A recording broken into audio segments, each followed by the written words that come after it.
Welcome back to Unintended Consequences, episode 46. It's July 2nd, 2026. Every story we cover starts with someone who had a reasonable plan. On October 24th, 1978, President Jimmy Carter signed the Airline Deregulation Act in the White House Rose Garden. Economists who had argued for years that regulated fares kept ordinary Americans on the ground stood beside him. The law removed the Civil Aeronautics Board's power to set prices and approve routes. The explicit goal was to let competition drive costs down. Within 2 decades, the average fare had fallen sharply, yet dozens of smaller cities had lost all scheduled service. The workforce that once flew those planes saw real wages decline for the first time since the jet age began. By the late 2010s, American, Delta, United, and Southwest controlled roughly 80% of domestic passengers. Hub and spoke networks and economies of scale rewarded the largest carriers. More than 100 airlines exited through bankruptcy or merger.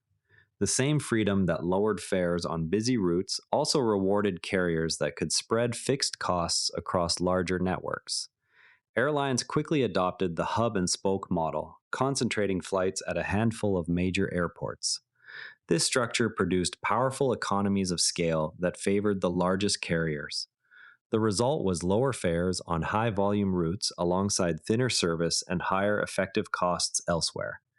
Dozens of smaller cities lost all scheduled service after 1983. Carriers were now free to drop low-density routes. Congress created the Essential Air Service Subsidy in 1978. That program now supports only a fraction of 1978 routes at roughly $300 million a year. The gap between promised universal access and actual connectivity became permanent. Real compensation for pilots and flight attendants declined for the first time in the jet age. Carriers shifted flying to lower-cost regional partners. Legacy carriers negotiated successive wage concessions under relentless cost pressure. Productivity gains flowed to consumers on dense routes rather than to the workforce. The regulated system that existed from 1938 to 1978 had produced stable but expensive service. The Civil Aeronautics Board treated airlines like public utilities. It approved fares that guaranteed carriers a reasonable return while preventing price wars. By the mid-1970s, inflation had pushed coach fares on many routes above what middle-income families could easily pay. Alfred E. Kahn, an economist appointed to lead the CAB in 1977, and Senator Edward Kennedy believed that removing government price controls would allow new entrants to compete on cost and route structure. Their reasoning rested on straightforward microeconomics. If carriers could charge whatever the market would bear and fly whatever cities proved profitable, fares would fall and capacity would rise. At the time, no one had seen a fully deregulated national passenger network in the jet era. The experiment felt like a low-risk correction of an obvious inefficiency. The Airline Deregulation Act phased out the CAB's authority over domestic fares and routes by 1983. It dissolved the agency itself in 1985. Early results appeared encouraging. Between 1978 and 1985, real average fares dropped roughly 20%. Passenger implanments rose from 240 million to more than 340 million. Low-cost carriers such as People Express and New York Air entered the market with dramatically lower prices on high-density corridors. Proponents pointed to these numbers as proof that the policy was working as intended. A few skeptics, including some airline executives and labor leaders, warned that smaller communities would lose service once carriers were free to abandon unprofitable routes.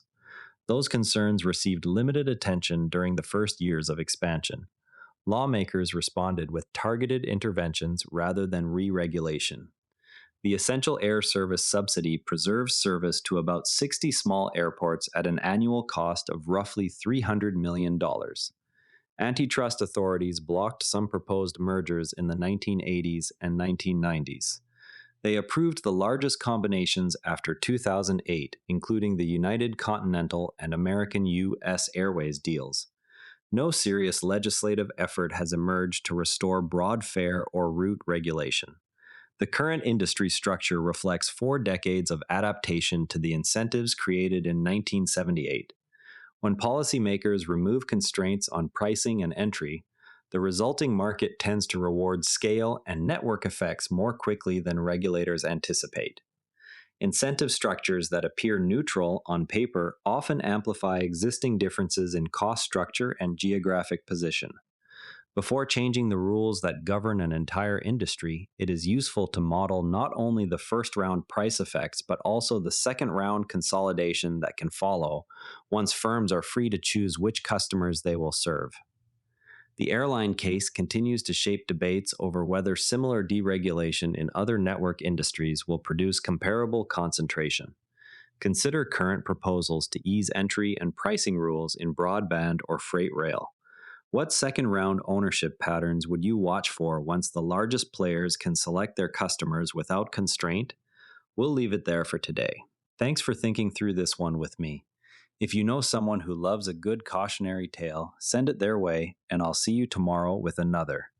And if you'd rather watch than listen, find us on YouTube at NARA Network. Links in the show notes.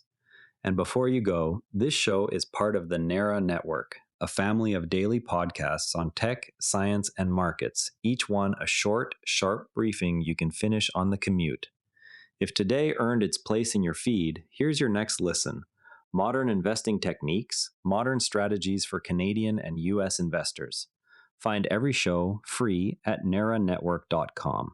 This episode used AI voice synthesis of my voice. Editorial selection and analysis are my own.